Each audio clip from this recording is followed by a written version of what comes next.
Hello and welcome to Sports Bet Daily, the brand new show over at oddsmarket.com, featuring daily sports. We've got an action-packed day for you today. We have got 5 sports, 4 guests, and 1 hour to fit it all in. So listen, I better get cracking because I tell you what, the hour flies. And right, so we're going to start with Adam Booth, our CSGO esports betting expert here to talk about the CSGO StarSeries. Whew, I got all that out in one go. And you're right. Yeah. So you're having a really good day at the moment. Before we started filming, you're like, this is looking like a 10 unit day for you of profit. Yeah. Yeah. I got up sort of at the break of dawn this morning and started hitting some Dota and CSGO. And so far, the first 3-4 matches have gone swimmingly. So if I just break even the rest of the day, it's going to be a 10-unit day for me. So I'm very, very happy about that. Very nice. I just like you swimmingly. That's like a British term, I think. But you are based in England. Don't let the accent I've fool been you. here You are too coming long now, from... I think. It's going swimmingly. Wonderful stuff. And I have to say, obviously, we've got a massive group chat on Telegram for Sportsbet Daily. I tell you one thing that we all have in common is strange hours and a lack of sleep, and that seems to go with you as well. Yeah, especially like I'm going to talk about shortly. The esports tournaments take place all over the world. So, I mean, this weekend is in Shanghai, starting at 3 a.m. England time. That's going to be 11 p.m. Eastern. So there's always a CS:GO or a Dota or a League of Legends match to look at, and that's one of the benefits of betting it. So. Yeah, got to catch on the sleep sometimes, though. I know. So today we've got obviously esports. We've got Formula One, Moto GP, Argentina, UFC on ESPN 2 with Dave Betts there, and then finally ending with Miami Open, heading to the semi-finals and finals there from RDL from Tipsters Club, and he too I know has had very little sleep watching all of those matches. So. All right, so let me start off with some questions here. Firstly, obviously, Astralis and Team Liquid are not in the competition. Were you disappointed to not see them in there? And does this blow the tournament, this 10-day tournament, wide open? Yeah, it certainly puts the trophy up for grabs. I wasn't disappointed, actually, because you sort of, with Astralis, the expectation now is they are just head and shoulders above the rest of the field. So you get... when they come through one side of the bracket, you get very few opportunities to find value betting on an underdog, which is one of the best ways to be profitable in esports. And Liquid is sort of like the 1B team, kind of a little bit below Astralis. So with both of those teams out, in my eyes, there's no clear favorite. There's a bunch of teams between number 3 in the world and number 20 who could all knock each other off. So it's about finding the value as soon as possible before the general public does, and getting in early so that over the 10 days you're not losing value that you passed up on. Yeah, and have you been able to find value? I think so. We did the odds market article that went out today. It's on my Twitter profile, and I think there's a good amount of underrated teams based on the past month. Now, because the tournament's in Shanghai, some teams are going to be a bit burnt out. Other teams have had most of the month off. And practice is always going to make teams improve more than just playing at tournaments. So there's a few spots for tonight's matches that I've isolated. And I'm happy to go in those right now if you want me to. This is what you're here for. Please do. Please do share. We're here, pen and papers, and we're taking tips from the people in the know here of their sports. So what are you looking at? Okay, so the first spot that I loved for tonight was the Danish team North is playing against the North American team NRG. And NRG had they both had very disappointing runs at the major in Katowice. And North, however, has had that whole time to practice with the same lineup. NRG replaced a player, and while they've looked okay online,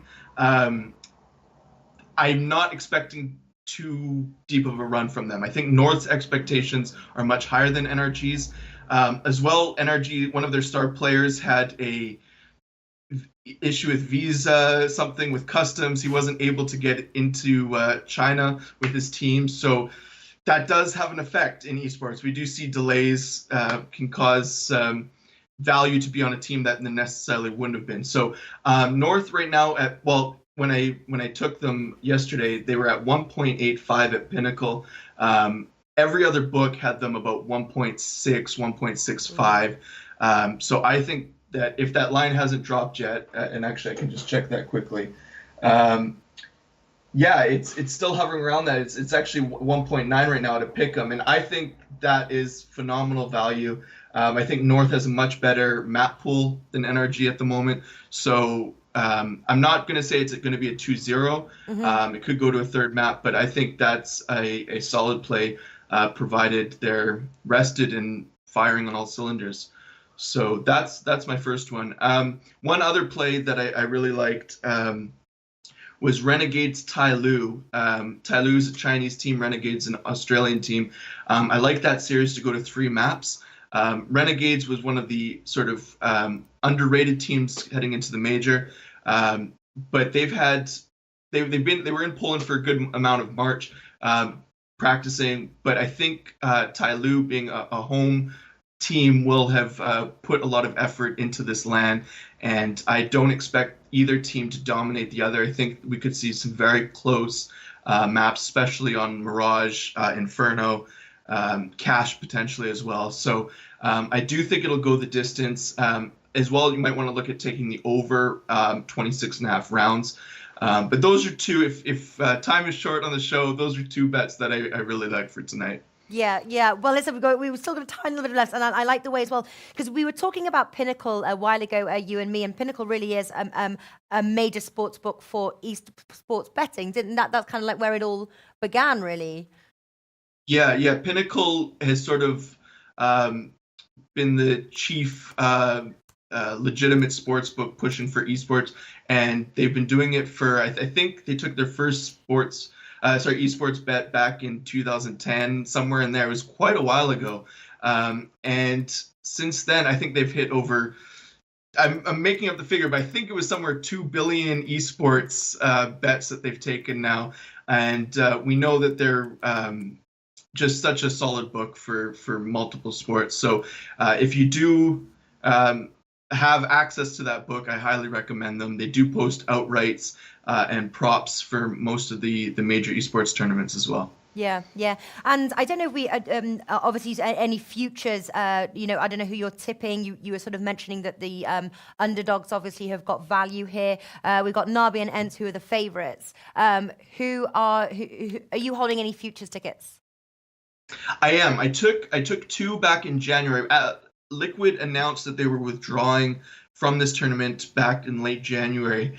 And so I jumped on MIBR, which is a Brazilian team, and Navi, which is a CIS Ukrainian-Russian mix. And I saw the value then. MIBR has been traveling almost nonstop since then.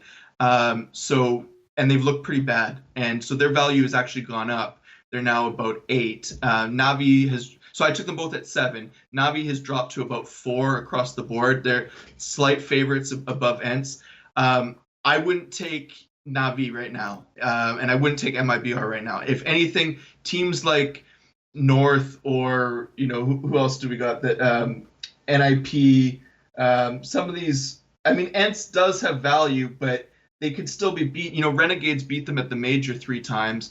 Or twice, sorry. So I don't see a ton of value on the outrights at this time. But if you are to look at some teams, I would look for a ballpark of 8 to 10 points. So, not the heavy favorites and not like the big underdogs. So that's kind of where my head's at there. Okay, awesome stuff. And just finally question here. Are there any good offshore options that offers sharp esports lines for US bettors? One of the questions here on chat. Oh, yes. Well, as far as offshores, and Five Dimes, I believe, is offshore, and I think they cater Yes. to Americans. So Five Dimes would be one. Bet Online is an American one as well. I mean, Mm-hmm. if you go over to SBR, they have you can customize your search so you can see U.S. books. Most of the major reputable books now offer esports. Really, I mean, I can't think of any that don't. So your biggest question is just which book do you prefer? Yeah, yeah, very true indeed. Listen, Adam Booth has written an article for us over at Odds Market. This video will be clipped and the article will be put in the description box. But if you want to go and check it out, head on over to Odds Market now. Full in depth there of the StarSeries with his bets on. If you guys want to check that out, Adam Booth, absolute pleasure. Have a fantastic weekend. Let us know as Yes. well if you get those 10 units of profit Yeah, today. I will. So Awesome. we have part two next Friday, I was informed. Yes. So come back in before the playoffs on Friday, and we'll do an updated picks. Yes, yes, absolutely. All right. Cheers, Adam. I'll speak to you All right. soon. Thanks, Nat. Bye Take care. bye. All right. Next guest we are bringing in. This is the very first time I have spoken to him. I did see a video. We were doing promo videos for things, and he's got quite a strong accent. So it's going to be quite interesting to see if I can understand him. Eric Kelly covering Formula One and Motor GP. Eric, welcome to the show. How's everything going? I saw your video and I was like, wow, that's a strong accent, but a very, very cool one. Where are you from? The middle of Ireland. Very nice. Okay, yes, everyone seems to know Dublin. I have been to Dublin, I have to say. I have been to Dublin. And also a part of my family is from Ireland. My auntie and her family are all from Ireland as well. So, yes. Nice.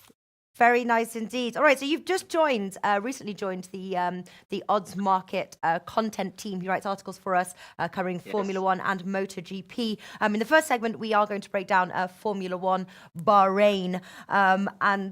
So first of all, who is looking like a serious contender here that you are looking at? Bahrain it's definitely an open race. Like after the first race in Australia, no one expected Bottas to win. Like his price showed everything, 14-1 to win the race. But a lot of people think now that Hamilton's going to come back and get a win in Bahrain. The Ferraris with Vettel and Leclerc, they were strong. People thought they were strong pre-season, but they didn't show up really in Australia. So now it's kind of all up in the air for Bahrain, really. I think Hamilton will win.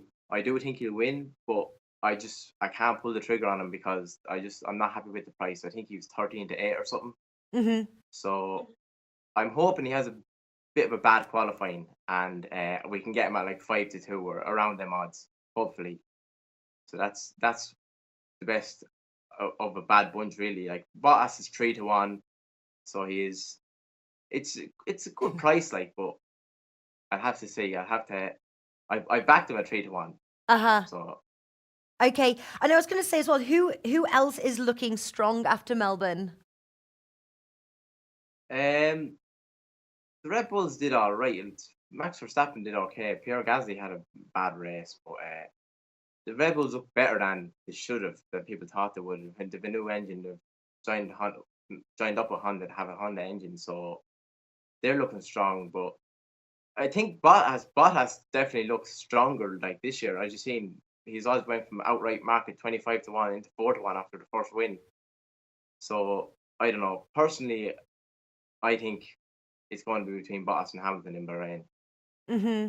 And obviously, what sort of racetrack is Bahrain, and which cars does it tend well to? It's there's a lot of straights in it. There's two big long straights, one at the back and one at the start. It's an open track. It's not too difficult of a track for the riders. Like technically, the racers technically, you know what I mean? It probably suits to the Ferraris. The Ferraris have a good record there, so they do. But as we've seen in the first race, Ferraris just don't look up to scratch really. So, the Ferraris could put something out of hat here in Bahrain. It suits their car better, I'd argue. But just going on form right now, I just have to stick with the Mercedes cars. Yeah. And what bets are you taking? I know you've written an article for us over at Odds Market. Do you want to sort of run through your bets Yeah, I'll go through them. I've a good few selections. I like to do a lot of like prop bets for the Formula One, like because you can get them on the Formula One and they can come in. I have Bottas to win the rest of 3-1. I'm waiting on Hamilton to drift out to 5-2, hopefully. And then I'll stick a few units on him. Well, I'm going to stick 1.5 units on Hamilton if he drifts out. I have a cheeky bet, Kevin Magnussen at 750-1, just because anything could go. It's Formula One. Anything could go wrong. what did you Even picked the highest price and you were like, fine. if he could get a place, you just don't know. Like Bahrain, a lot of cars break down and stuff. So you know what I mean. I have Max Verstappen not to be classified, which means he doesn't finish the race at 7-2. Kimi Räikkönen not to be classified at 9-4. Charles Leclerc to set the fastest lap at 10-1. Uh-huh. Because this year there's a new rule in Formula One this year that anyone who sets the fastest lap that finishes in the top 10, they get an extra point. So it gives riders and racers an incentive to go out and put, say, a fresh set of tyres on with 5 laps to go and try set the fastest lap. And I just think that is an open market, and Charles Leclerc at 10-1 is a good bet. I also took Vettel at fast lap at 10-3 because the Ferraris are fast there. They might not win the race, but they could set the fastest lap. And I looked over the last few years of which teams seem to not finish the race, like both riders not finish the race. And McLaren have a pretty bad record in this track. Both racers haven't finished in like 2 of the last 4 or something, which is Uh-huh. pretty bad. And for their car to retire first, it's 7.5-1, 13-2. For them to retire first. Yeah, either of their cars or either of the riders. Interesting. So it seems like quite a lot of prop bets in with Formula One that sort of makes it all quite exciting. Yeah, that's the exciting part about it. You can get all these fun prop bets, and it just makes the whole race more enjoyable. Like, Yeah. because just for example, with MotoGP, the bookies don't offer any prop bets. You can literally just take the winners, and that's it. And Uh-huh. I'd love to do prop bets on MotoGP, but I can't. But I make up in Formula One. All right. Do check out Eric Kelly's. I will put a link again in the description. Do check that out. We are going to quickly move over to MotoGP Argentina as well. First question I've got to ask is, who impressed you in Qatar? Oh, that race was fun. Dovizioso definitely on the Ducati Dovizioso, Andrea Dovizioso. He held off Marquez, which is like, for anyone that watches MotoGP, he's won like 4 of the last 5 championships. He's the best. He's one of the best ever. People are saying he's going to be better than Valentino Rossi. But Dovizioso held him off. Marquez was fighting him for the whole race, and he held him off. And albeit he bet him by like less than 1,000 of a second, but it's enough to win the race for him. And I'm very impressed with him. Uh-huh. And do you expect Honda to secure another victory in Argentina, or what's their chances? The trouble with Argentina this coming Sunday is the weather reports are giving it's wet race. They're giving a wet race, and in MotoGP, when it's a wet race, it kind of opens up the market a bit.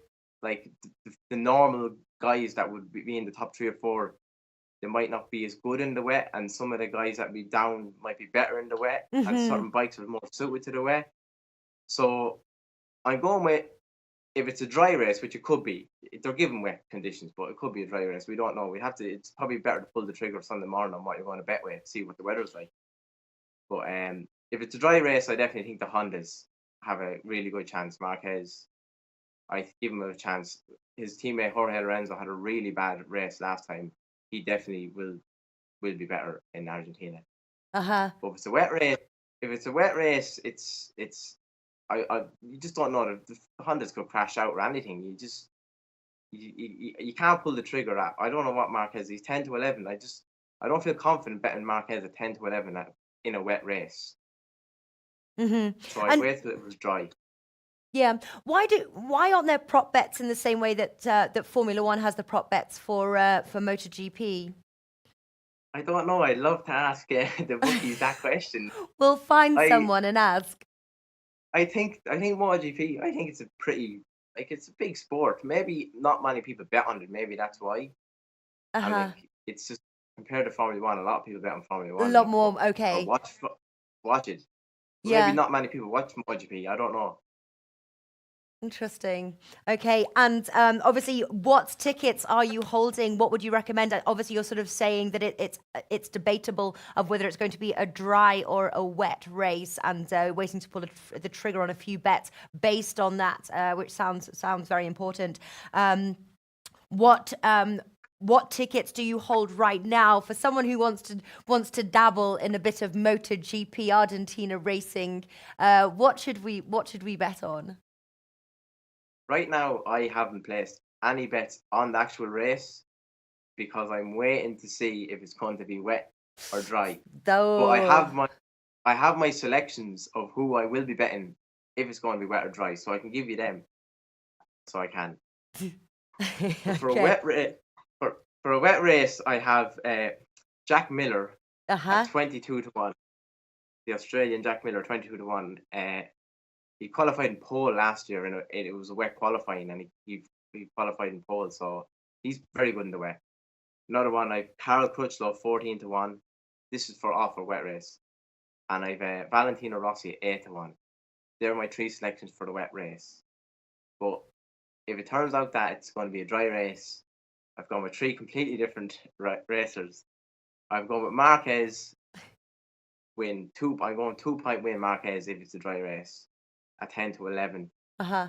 I'm going to I've Fabio Quartararo at 50 to 1, half a point each way, just because he really proved a lot of people wrong in the first race. He was much better than anyone thought he would be. He had really unlucky to actually he had to start from the pit lane. If he hadn't started from the pit lane, he could have finished in the top 5 on his first ever MotoGP race. So I'm just going with him at 50 to 1. He might get a place. And my third selection is Alex Rins, 14 to 1. All right. I like the fact that you've got so you basically almost have like two bet lists, and then depending on if it's going to be raining or not, you then literally have to go and make all those bets just before the race kicks off. Interesting. Obviously, one thing I've got in my notes here that there was a bit of an issue last year for the Argentinian Grand Prix. Jack Miller started 50 meters ahead of his opponents after beginning the race on slick tires. Hopefully it'll be a bit more smoother this year. It seems it was a bit of a sort of controversial call. Are we? What did you make of that? Are we going to be? I'm hoping it'll be a bit smoother than last year. In terms of viewership for that was so exciting. For like a rider to be 50 meters or whatever ahead of the rest of them, everyone was like, when you're watching the TV, you're like, what's going on? This is exciting. So yeah. Yeah, that was all to do with, I think, like the tires. He picked different tires or something, and they had to change their tires because they didn't know it was going to be a wet or dry race again last year, so they didn't. But you never know, that could happen again this year, because Argentina seems to have this crazy place that it doesn't know whether to rain or not rain, which is crazy because I always think of Argentina as a nice sunny place. And such a large factor. All right, interesting stuff. Well, listen, Oblivion Sports. If you go into Odds Market as well, we put a link out for the show. It's got all the Twitter handles of our guests today. Hopefully, Eric, you will post your plays as soon as we see if it's wet or dry, and we can tail some of your plays. That'll be super exciting. Really lovely to meet you. Best of luck with your plays. A great weekend you have for Formula One and MotoGP, and hopefully we'll check in with you next week. Take care. Best of luck. Thanks very much. See you later, guys. Great stuff. Interesting finding out all these wonderful things about different sports and factors you must take in before betting. All right, guys, two more guests. Going to start with Dave Betts, UFC on ESPN 2 this Saturday, fight night. I'm being converted, Dave. You're converting me into a UFC. I've been reading your huge article, the complete UFC betting guide there, and how it all started, and that you'd get like there was no weight restrictions or anything like that. There's sort of the cockfighting of the fighting world. How exciting is this? How are you doing, first of all? Welcome to the show. Yeah, other than being tired from spending countless hours doing these articles, I'm great, thank you.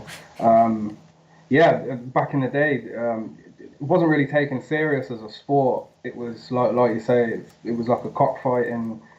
Anybody fight anybody. You could have a sumo versus a kickboxer. It was wild. It was crazy. But obviously, in recent years, UFC's took a turn, and yeah, it's now a serious sport. Yeah. Yeah. I've got a funny feeling I remember those. When was this? Because I was thinking to myself, I actually do remember kind of when UFC came onto the scene. I'm sure I do. Either it was just, I don't know, when the first time I watched it. When did it come into the scenes? It was the early 90s. I think it was 1993 when UFC aired its first event. It wasn't very popular at all. I first saw it on VHS because I was in England. It's still not even as popular as it should be in England right now. Boxing will always be at the top of combat sports in England, I think, just because of the history, and I think the time difference has been a huge factor in gaining UFC and martial arts fans in the UK, just because the pay-per-views are on at early hours of the morning here, and obviously not many people are willing to give up their Saturday night to sit there watching fights all night. I am though, so yeah. A rare select few, Dave. A rare select few. Yeah. Well, yeah. you obviously joined our writing staff about 5-6 weeks ago because you have written you've written 6 punching parlays, so sort of parlay bets or acca bets for the Saturday night fight, and currently sitting at 5-0 with your parlay bets. So it obviously pays to stay awake and during your early Saturday morning and watch these fights. It's been, I think the first event I did for you guys was UFC Prague, Fight Night 145. I think I had Ismagulov and Ankalaev for the first punching parlay. And from then, just hit it every week. I've been putting them extra hours in, and I'm always the punching parlay comes out at the end of the week for the pure reason because I toss and turn all week trying to decide who I'm going to put into this accumulator. Yeah. So hopefully the run can continue. I just have to. You have to stay humble and just remember that a loss can come out of nowhere. Especially recently, if people have been watching the main events, the underdogs have been cashing week after week, and the heavy favourites have been killing people's bankroll. So that's another thing as well. Bankroll management is so important. Yeah. So important. I can't stress enough. You see people on Twitter and they're 5-unit bombs and 10-unit bombs and all this crazy stuff, but that is gonna bite you in the butt. Eventually, it's gonna cost you a lot of money because the favourites. One punch and it's all over. So. I know, and I get one of your articles. It said, you're holding onto your ticket and your bet's lying unconscious on the fight floor, on the boxing ring. You're just like, get up! I need you to win. So we've got obviously UFC Fight Night, ESPN 2, Edson Barboza versus Justin Gaethje. Who are you liking here? Barboza. I think Gaethje has a good chance to pressure Barboza and maybe put it on him, but if you see from Barboza's record, he doesn't do well against a certain type of fighter, and Justin Gaethje I don't believe is that type of fighter. Kevin Lee and Khabib Nurmagomedov are very good wrestlers, and they shown that in their fights with Edson and pretty much dominated pretty much dominated him. Khabib won the decision. Kevin Lee knocked out Barboza, but after those losses, Edson came back against Dan Hooker and he finished him in the third round because it was his type of fight. And I think Justin's going to give Barboza exactly what he wants. And I think he might even knock him out because Justin has taken a lot of damage. Any UFC fans, or anybody who's been watching Justin Gaethje knows that he's an animal. He's an absolute warrior. So yeah, he's taken quite a few punches to the head, and I feel like the damage that he's taken might go against him in this spot. And yeah, I feel like Edson can either win on points or maybe even get the knockout. But personally, I'm not going to bet it because. Are you not? No. Although I do think Edson should be the favourite, just yeah, the price is not. It's not the best. So yeah, I won't. In fact, I don't think I've betted the main event for the past 3 events. I don't think. I think the last time I used the main event may have been John Jones in a parlay, but I'm not sure because the main events have been crazy recently. So nobody's been able to get a perfect read, not that I saw anyway, on these main events of recent time. Yeah, interesting. Yeah, I've got Barboza here to win 1.76. Also, Jason Paglia, Jay from the Sports Keg, he writes for us as well for Odds Market, and he's broken down sort of the fighting styles of each fighter, and he's actually calling as well for Barboza to win. Now, Dave, you do you write 3 articles for us on a Wednesday. We get the dogs and their odds. And which dogs are you looking at this weekend? I am liking the look of Michelle Waterson this week versus Karolina Kowalkiewicz. It's more based on when I'm picking the underdogs. I'm looking at fights that potentially could be a close one. And I'm not disagreeing that the favourites are in the right spot. I just think the value sides with certain fighters, and yeah, that's another thing that's been cashing since I started writing for you guys at Odds Market. I've been cashing with those underdogs every week, at least one. Yeah. In fact, I think the first week I did the dogs and the odds. I think both the underdogs cashed, which was Stefan Struve, and I can't remember the other fighter. That might have been Damir Hadjovic, or was that on the punching pack? So I'm not sure. You can go check them on Odds Market anyway if you want to see. Yeah. But yeah. So Michelle Waterson, and then the other underdog was Shaman Moraes, which is I'm a bit more worried about the Shaman Moraes one just because his opponent, everybody is hyping him up big time. Sadiq Youssef. In fact, when I was writing the big article, Complete Betting Guide, I was going to add Youssef as an up-and-coming featherweight, like a rising star. And now I'm backing against him, so I just feel like he might be a bit too green to be taking on someone like Shaman, who was, in his 2 losses, Shaman has lost to possibly 2 of the best fighters in that division, Zabit Nurmagomedov, and who else did he lose to? Marlon Moraes. Yeah, so it's not. Once again, it's a value play for me. It's I feel like the line is too far apart, and it's not justified in Sadiq's fighting history. He's only got 7 professional fights, so yeah, it might be a tough one for him, but yeah, we'll see.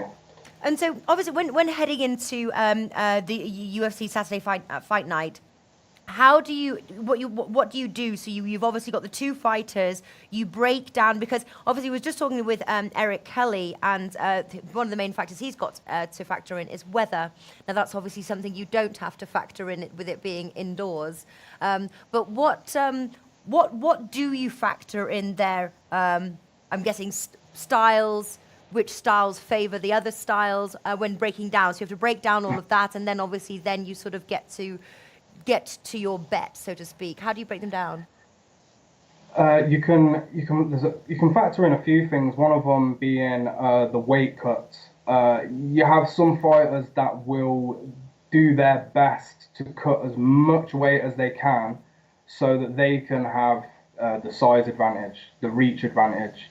I actually I did that last week. It come back to bite me, but a guy called Luis Pena was dropping down 2 weight divisions, and he literally looked like a skeleton on the weight scale. So as soon as I saw that happen, his opponent wasn't no world beater. He wasn't someone that you should really, be backing anyway. But just based on Luis Pena's weight cut and the unknowns that were coming from that weight cut, the price was $330 on his opponent. So I took a stab on that with half a unit. But unfortunately, that time around, Lewis seemed to come back, and he replenished himself well, got hydrated. I'm not sure how he did it. What do they just say? Lose weight and then put it back on again really quickly?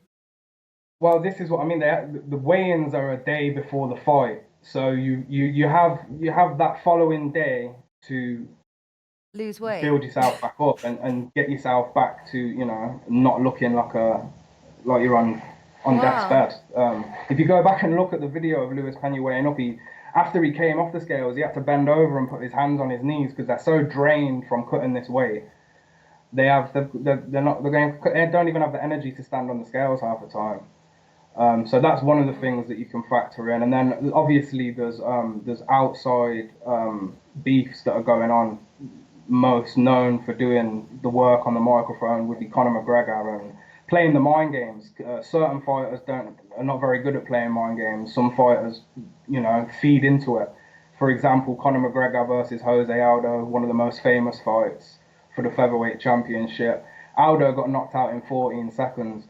The guy was undefeated in that division for years, and he came against somebody like Conor, who got inside his head, played with him, played mind games with him. So when that fight started, Jose Aldo ran out, nothing but emotion, trying to take Conor's head off, and that backfired and he got knocked out.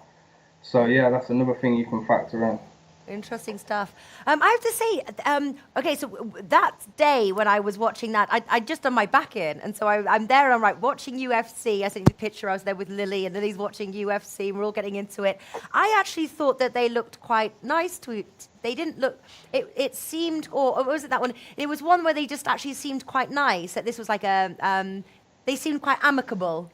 Is it normal that they're quite amicable, or are they like, I'm going to rip your head off kind of thing?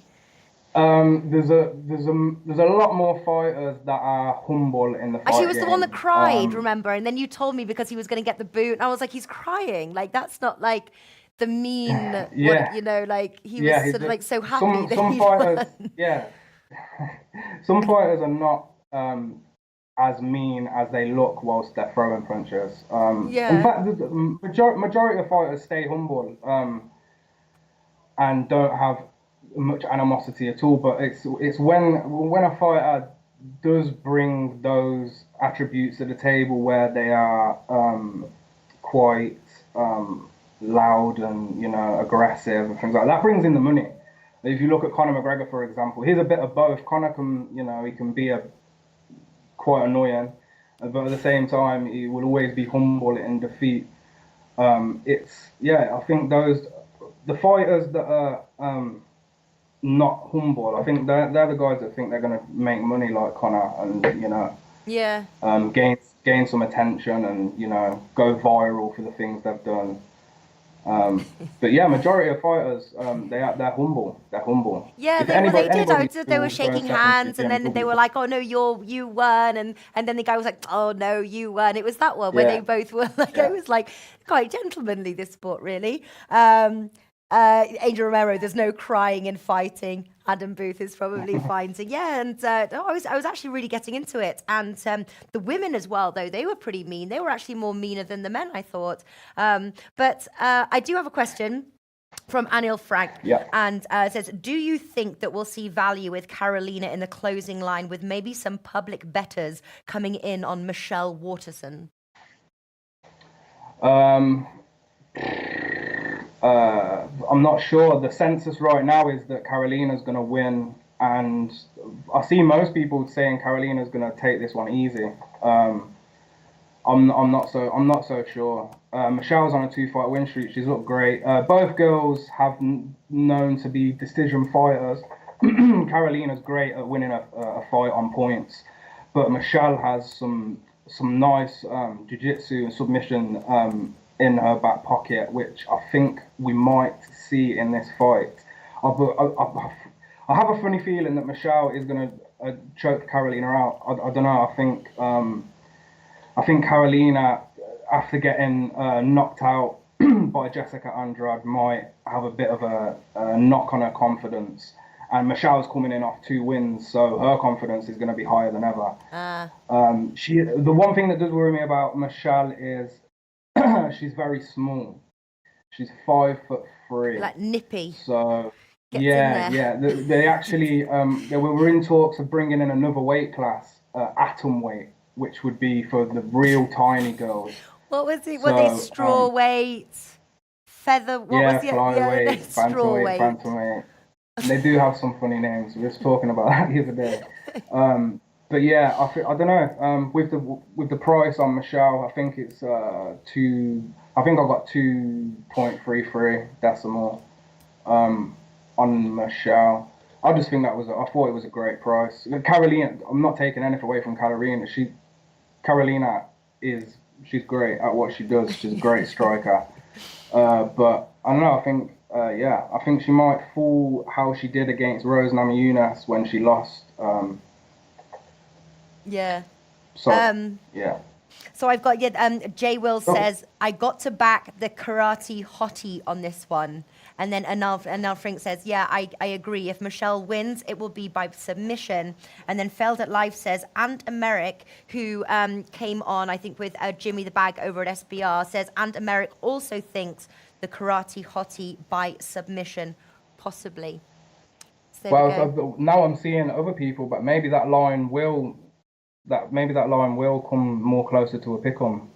Seems as that you see. There's there's 2 lots of bettors. There's the bettors that are trying to get good early prices, early in the week, midweek, and then you've got just your average punter who gets paid on a Friday and wants to take a cheeky stab on the UFC. But maybe people will pile in on Michelle. Actually, now somebody's highlighted on that. I don't think I'd double back her, because even in this point, I'm only going to be putting half a unit on her.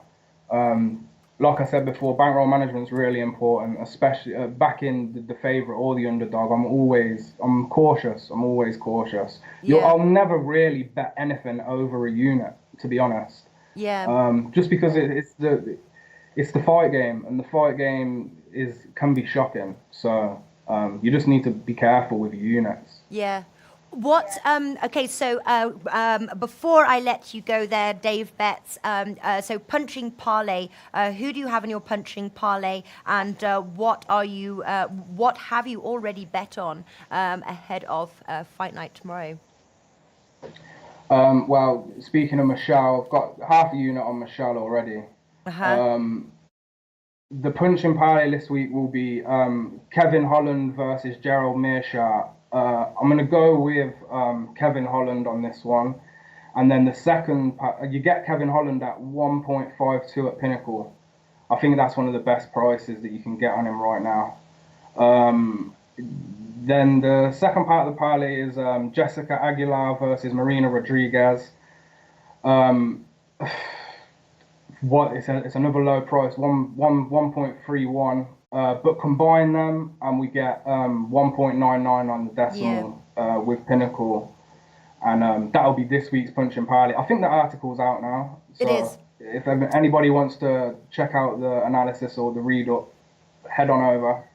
Yeah, and MMA's got its own page now we created just to fit all. Yeah, we got some really good content that it needed its own page. So head on over. Yeah, full site there. Very interesting stuff. And okay, so you said half a unit on Michelle. Is that the only bet? Or what else are you going for? You liked Barboza, but not at that price.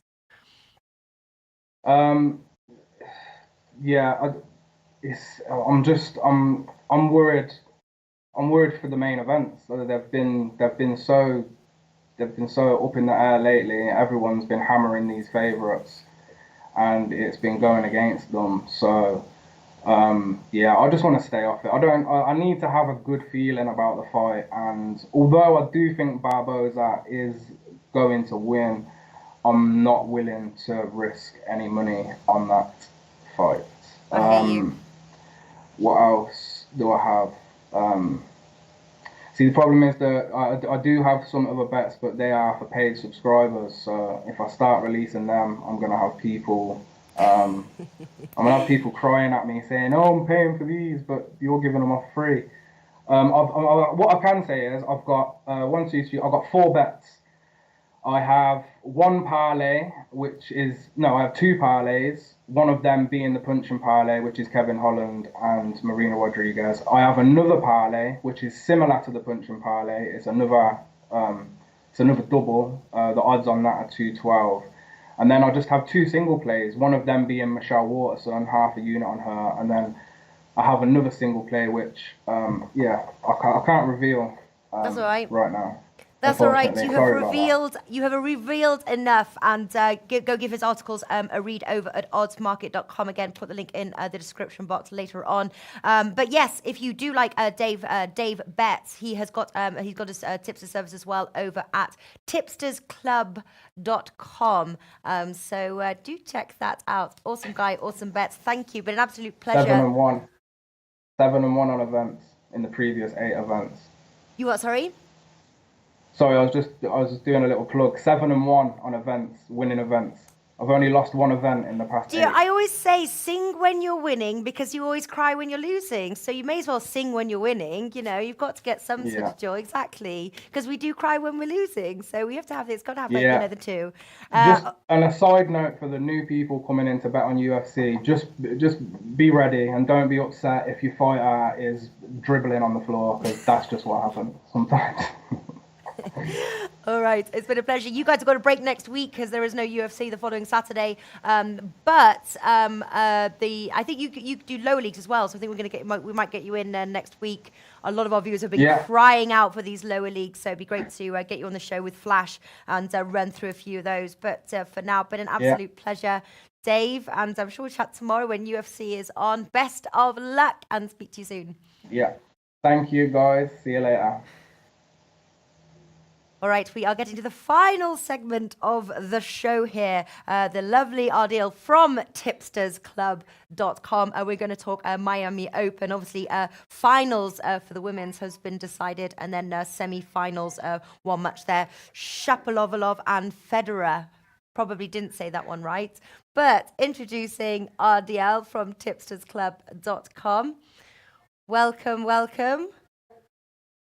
Here he is. How are you? Yeah, nice. I'm good. I was sorry. I have an echo.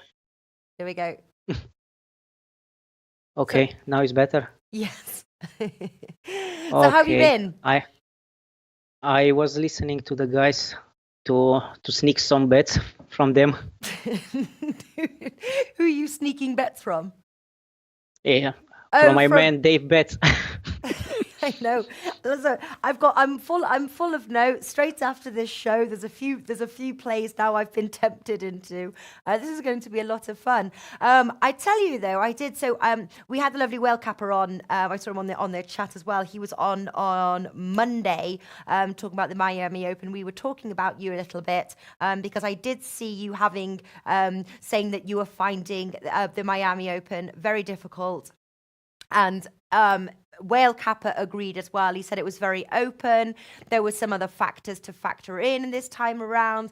How have you managed? Right, obviously it's coming to the end now of the Miami Open. Have you been able to claw back some profits? How's the final days been treating you?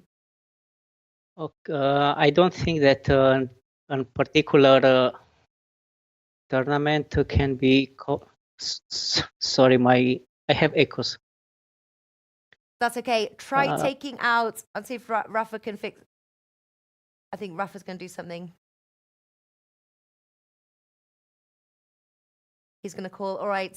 He is calling back, and I am going to continue talking. So yes, we are going to talk about the Miami Open. As soon as we get RDL back, I have to say I'm interested to find out as well. I've not been following the Miami Open this week, but interesting to find out why Djokovic, he was the favourite when I was speaking with Well Kappa on Monday, and then obviously Ashley Barty. When I spoke with Well Kappa on Monday, he was talking about Ashley Barty being quite a favourite. So we'll be interesting to see what he's going to go for. I'm going to bring up some odds here and just see what exactly the price is. What do you guys have? Does anybody holding, if Whale Kappa is still there, Whale Kappa, do you have any tickets for this weekend's matches? Obviously, nice to see Federer as favourites. That I do know. Federer as favourites. Let me bring up. All right, he is back. RDL, welcome Hello. back. Hey. So I was quickly saying just whilst you were off there, I have not been following the Miami Open, unfortunately. Just a lot with this show and things. Djokovic, when I last spoke with Whale Kappa, Djokovic was the favourite, and obviously he's not there now. So what happened? Of course, Djokovic is the favorite. In everything. Yeah, like in Serena every Williams is favourite of tournament, everything. he will win basically every tournament he wants to win. And I read an article, interesting article that proved that Djokovic doesn't need to win Miami or Indian Wells or these tournaments. He basically doesn't play many tournaments between Australian Open and this Master Series, and he has won all Masters tournaments. He has the Golden Masters, and he's the only player in the history to win all the Masters tournaments, and I doubt he is very focused on these ones. But I'm sure he wants to get that GOAT title. Yeah. Well, let us break down. I think we've got about 10 minutes left to discuss. So we've got two matches that we want to focus on. Starting off with Shapovalov versus Federer, the mighty FedEx, still going strong and big favourites in this match. 1.22. Dennis there 4.7. You've got a good tip for this match. What are you liking? I have several tips for both matches that we will talk about. Here in the second semi-final between Federer and Shapovalov, I have 5 tips, and the main tips are 5? Shapovalov to 5 Wow. 5 tips. Oof. Yeah, I'm thinking about a correct scoreline, so I'm really expecting this match to win me many bets. So my main tip is Shapovalov to cover 4 games handicap, and the second tip is the first set to go in a tiebreak. I have Shapovalov to win a set, a smaller bet, over 2.5 sets, a small bet, and Federer to win 2-1. So basically, I think it will be a close encounter, but Federer will win in 3 sets. Wow, that's very nice. What are the odds for all of those? The main bet is the Shapovalov bet to cover the handicap is 193 with matchbook. And the tiebreak bet that is also an important bet for me is 425, and I can see both of them holding serve very good, because both of them possess a very good serve and let's say an average return game. Shapovalov even worse, and he has like 15% break percentage in the last year, and that is very bad. And Federer is, I think, the worst in the top 10 department. So it would be a close one, despite having a small. The court is very slow, but I think that with the serve advantage and the 1-2 punches, they can get in the first set tiebreak. And even if Shapovalov doesn't win a set, I think he will lose as 7-6, 6-4 or something like that. So basically, we can cover the losses if we don't win at least 3 bets from these 5. Yeah, very true. And over to the women's finals as well. Was it? I'm saying it's not really. Well, the women's tournament, we start again with Monday with Whale Kappa saying that the women's tournament was wide open. We were talking about how well Ashley Barty was doing, Pliska as well. Are you surprised at all to see these two in the final? Actually, no, sorry, Halep was the favorite. Halep was the favorite. I remember now. Alex is, and yours. Halep was the favorite in the last match, but only at the bookies. With the tennis model I use, I could see that Pliskova was basically huge value to defeat Halep. And after seeing also all matches these two girls played, I had in mind that Halep will win 2-1 because of the stamina that she has. But in the end, Pliskova won 2-0. So my bet that I didn't take Pliskova to win a set at least. I took Halep to win 2-1 and over 2.5 sets. All right. So what's your bet here for Barty Pliskova? Basically, I have almost the same bets as the men's match, because I think that this is the match that can produce a lot of profit.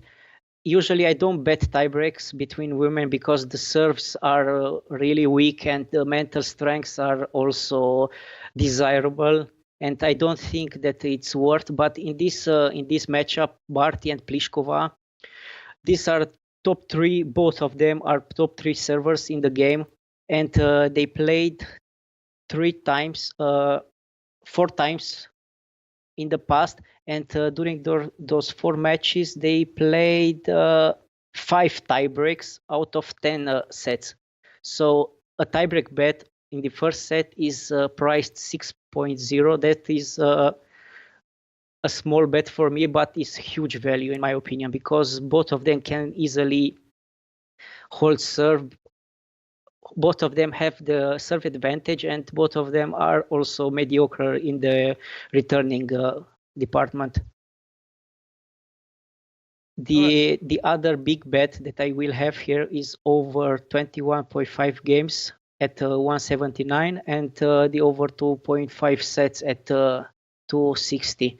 Two of those 4 matches they played together ended in the end in the third set, in the deciding set. So I think it's we can see a pretty similar pattern here, and considering that both of them are, let's say, in huge form.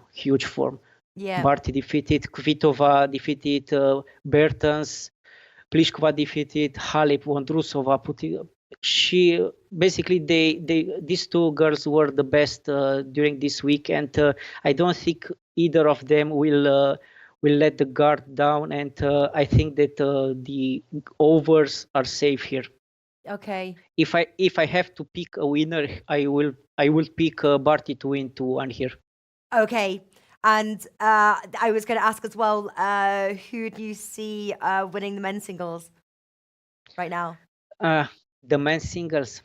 This is a tricky one because I just posted also on Twitter the stats that Isner has brought to Miami this year, and it's amazing. He played 8 sets of tennis. 9 of them went into the tiebreak, and he won all of them.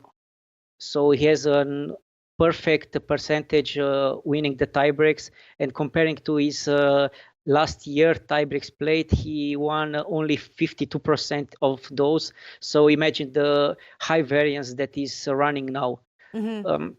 I think that Isner will get again in at least one tiebreak against Federer, because I think Federer will win in the end because he's the more experienced. He can manage better the volatile style of Shapovalov. Shapovalov can win a set easily against Federer because he has the aggression, he has the lefty forehand, he has no fear to use his backhand cross court down the line. He's just a puncher, but he can also make many mistakes in a set, and I think in the end the third set will be decided by the experience and so on. So in the final, I think Federer will win this the match 7-6, 7-6 or something like that, it will be very close because basically Isner's serve was untouchable. He got broken like 4 times in the whole tournament or something like that. And yeah, I don't think that the return game of Federer can break him easily. It depending also on the weather and the temperature that they will play in. Because if they play in the cooler and rain-prone temperature, the serve won't have this effect, and Federer will be clear favorite to win this match. All right. A potential match, Yes. because he didn't won anything yet. All right. Gonna have to wrap things up, Ardil. An absolute pleasure talking to you. Ardil is his Twitter handle. Also, tipstersclub.com at tipstersclub.com is your Twitter handle for tipstersclub.com. Yeah, I'm Yes. writing it down now in the chat so people can see it easily. Awesome stuff. And tell me as well, because obviously you cover UFC betting with Dave Betts, yourself, tennis. What other sports you do? And not only do you obviously you have tips that you sell with proven track record. You guys are running an awesome shop over there, but you also provide free tips as well, which is great. So you can kind of sort of show what you're doing because everything is transparent. What are the sports you cover? When I started this business, let's say, I tried to gather my friends that I knew and that I trusted. So tipsters that I knew for many years, and I found Houdini on the NBA that has a impeccable track record for the last 4 years. I followed him. He won like 80 or 90% of his ante-post bets during this season. I have a guy for basketball. His name Baston. He is also an trader chief at an international bookmaker, which I cannot name. So he knows his way around the bookmakers and the prices. I do have now found for 6 months or 7 months, I don't know exactly, Dave Betts, who is, I can say, one of the best tipsters I have ever seen tip. He is very, very precise. He's thinking very much about his subscribers, and he runs bankroll management that is not failure prone. He's very conservative in his bets, and he limits his bets to a minimum so he can win a lot of weekends. Comparing to my style, I have an aggressive style. As you can see, I take a lot of bets because I also follow a lot of tennis during each day, and I analyze almost 100 matches a day, and that's why I have also a lot of matches. I do have also a League 2 in France guy, Alcuni. Maybe people know him because he has a 10-year experience on several free sites, and he's now selling his tips via Tipsters Club.